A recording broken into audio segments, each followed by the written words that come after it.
For The Sopranos' infamous ending that features Tony Soprano's daughter Meadow running into Holston's diner to see her father's last moments, to Journey's iconic song Don't Stop Believing, for myself and possibly many Sopranos fans, the song itself didn't have any sentimental meaning or attachment. Sure, it was a tremendous song and one of the greatest from its era and possibly of all time, but up until this moment, the song had been popular but not what it is today since the ending of The Sopranos.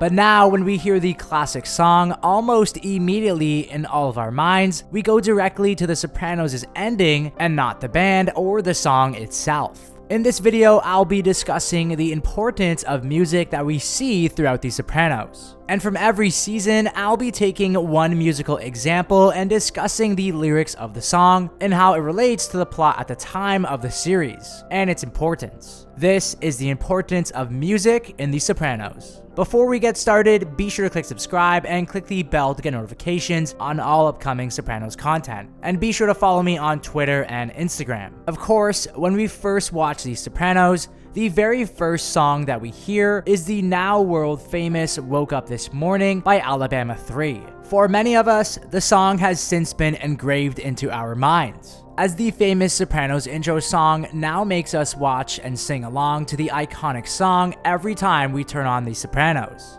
The Sopranos' popularity helped the band of Alabama 3 rise to fame by making the band of Alabama 3 a global phenomenon, as it's rumored that Alabama 3 was only paid $500 by HBO to use the song in the intro. Today, the band has made over $500,000 thanks to the song being used in the intro. But throughout the entirety of the series, David Chase used a variety of influential tracks that made The Sopranos what it is today, as the music within the series is just as important as the writing and the acting, as the numerous tracks that we hear throughout the series provides a sense of reality towards the series and its characters. Throughout the series, we watch Tony have Deep Purple's Smoke on the Water playing in his car, his daughter Meadow and friend Hunter listen to No Scrub by TLC when making pancakes, his son AJ blares Slipknot in his room, and Paulie Walnuts' favorite song is Nancy by Frank Sinatra that we hear when Paulie returns from prison. So we can see the wide variety of music that Chase incorporated throughout the series. And throughout the first season of The Sopranos, there is plenty of musical moments that we could use in this video to discuss its importance towards the series. From an entire episode dedicated to music in A Hit Is a Hit, where we were introduced to the character of Massive Genius and the band Visiting Day. In this episode, we also hear the iconic songs such as Nobody Loves Me But You by Dory Hartley and Visiting Day's Meow song.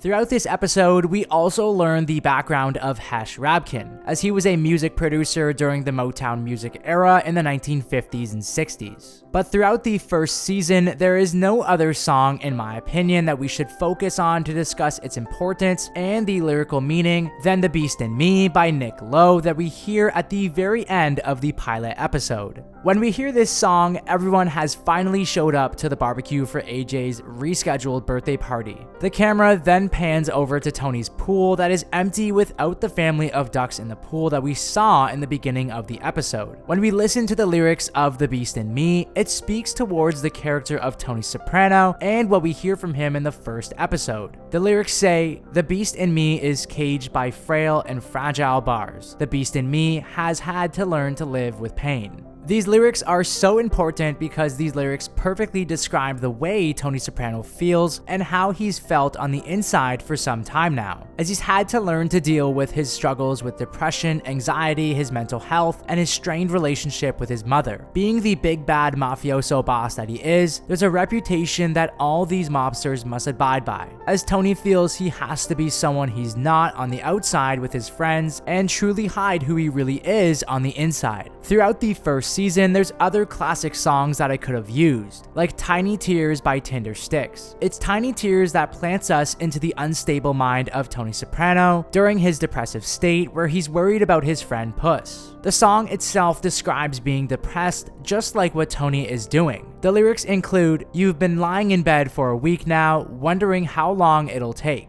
You've been dreading it, but now it seems that moment has arrived. This relates to Tony lying in bed, thinking about his friend Puss and when he'll return. Due to the great success of the first season of The Sopranos, audiences, the cast and crew, and HBO were all treated to the show getting picked up for a second season. And while we could have certainly used a musical example from the 7th episode of the second season in D-Girl, in Vedi Maria playing at the end of the episode by closing with Puss crying in the bathroom and Christopher making a life decision on Tony's front steps, as the song itself is about longing for lost love. The lyrics itself describe the singer being separated from their lover during the winter. In a weird way, this relates to what is going on in this scene, as Christopher is being separated from the regularness of life and his dream of being in the film industry as he chooses to side with Tony, knowing that he will forever be haunted by this decision. And Puss is seen crying as he finally realizes he's become an informant and his life too will either change forever or that he'll die at the hands of Tony, a man he loves. But for the second season, we have to go with Frank Sinatra's It Was a Very Good Year, as this song plays during a slow reintroduction of all the series' main characters, as it had almost been a full calendar year since the series had been on television. It was typically always great when we were reintroduced back into the Soprano household, but the beginning of season 2 made us grateful that the Sopranos had come back into our lives, especially after the way season 1 ended by having so much unanswered questions up in the air after the attempted assassination of Tony. Also, the song itself can reflect the good year the first year of the Sopranos had, with the show taking living rooms by storm. Season 3 saw a plethora of new characters being introduced to the show and key moments that coincided with musical outlooks. From Ralph Cifaretto to the pilot episode mashup of The Police's Every Breath You Take and Henry Mancini's Peter Gunn, that is absolutely brilliant when the FBI is trying to bug the Soprano household. There's also dirty work by Steely Dan that has become a sensation to Sopranos fans, to even a song titled Gloria by Van Morrison, where we are introduced to the character of Gloria Trillo. But for season 3, there's only one right choice here, and that is Uncle Junior's rendition of Cor Ingrato during Jackie Jr.'s funeral.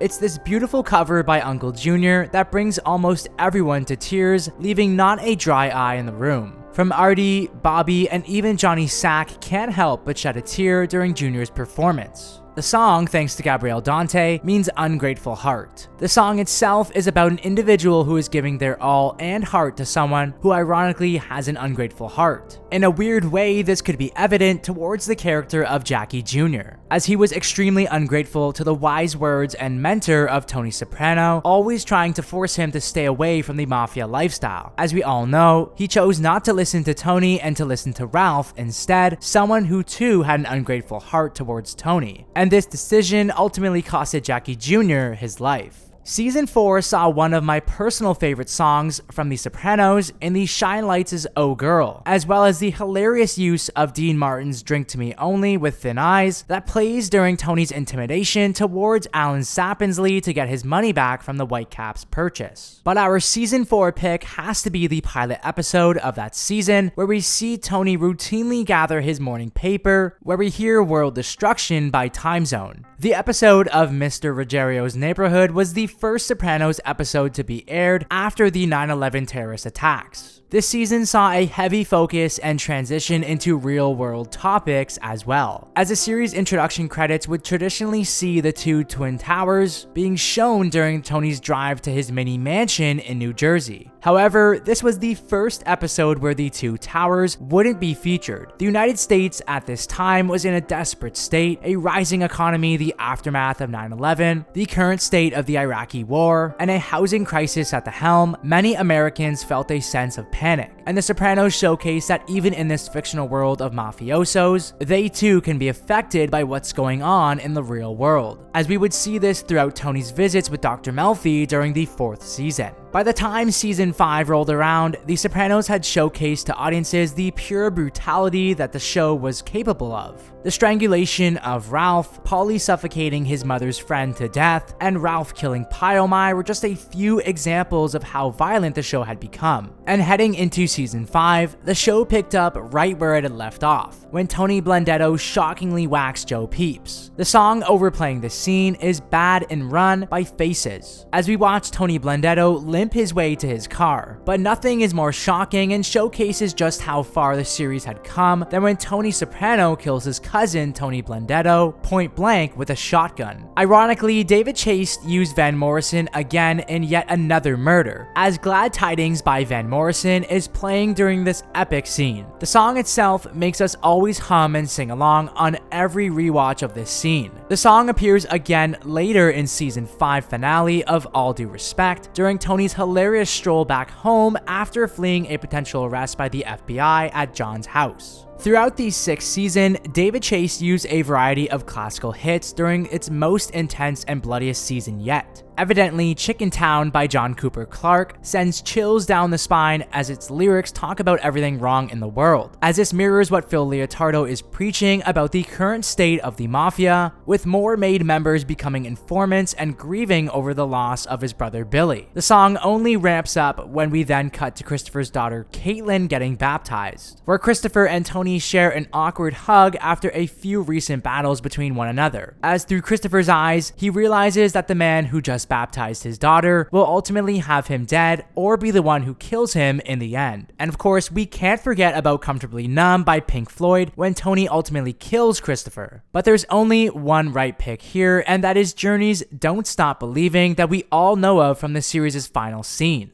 Since the infamous cut to black, the song has been engraved into the hearts and minds of many Sopranos fans. The song itself echoes the American Dream theme that we would see throughout the series' runtime. And as we look around New Jersey's mob boss being in this classic American diner, he realizes that family is the most important thing after all. Something that Tony would say at Vesuvio in the season 1 finale. As at this point in the series, it was a rare sighting to have the entire Soprano household together for dinner, as Tony was at war with New York, Carmela was building her spec house, AJ was in a mental facility, and Meadow was focusing on her law career. Music can either make a scene happy, sad, anxious, nerve-wracking, or in the Sopranos' case, it's everything. It makes us sing along, wonder what's next, makes us wonder what the lyrics mean, and provides a sense of relief during tense scenes. As it's well known that David Chase was a music fanatic, he made sure he had the right song for every use of music throughout the series. And having Stevie Van Zandt certainly helped along the way.